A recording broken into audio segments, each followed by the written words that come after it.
L'entreprise augmentée par l'IA, pour moi, c'est l'opportunité de se demander comment aujourd'hui, au sein de l'entreprise, on peut acquérir une certaine agilité en se délestant d'un certain nombre de principes, de process qui étaient parfois répétitifs, un peu lourds, et qui peuvent nous libérer un certain temps, mais pour une fonction particulière, pour moi, qui est de s'augmenter vers de nouveaux défis. C'est-à-dire que je pense que l'intelligence artificielle présente vraiment cette opportunité d'augmenter notre intelligence individuelle et collective au sein d'une entreprise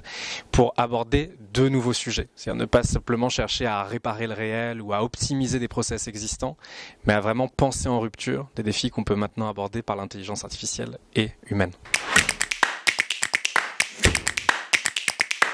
Je pense que l'opportunité très concrète pour les DRH aujourd'hui avec l'IA, c'est de bien analyser ce qui va être à l'intersection de tâches au sein des métiers qui sont potentiellement automatisables parce qu'elles sont répétitives, qu'elles sont d'ordre de la mémoire, de la précision, là où la machine souvent est plus performante que l'humain.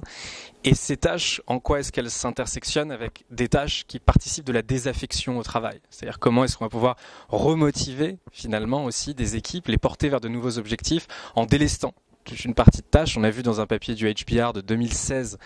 que 54% des managers, 54% du temps d'un manager pourrait être libéré pour des tâches de contrôle d'administration. Et du coup, toute la question va être de savoir comment est-ce qu'on repense ce temps libéré pour aller justement peut-être motiver de nouveaux objectifs et former peut-être, et je pense que c'est là le vrai défi des directions de ressources humaines de notre époque, de reformer sur des compétences bien plus humaines que techniques, pour bien penser justement cette complémentarité humain-machine dans l'entreprise de demain et finalement d'aujourd'hui déjà.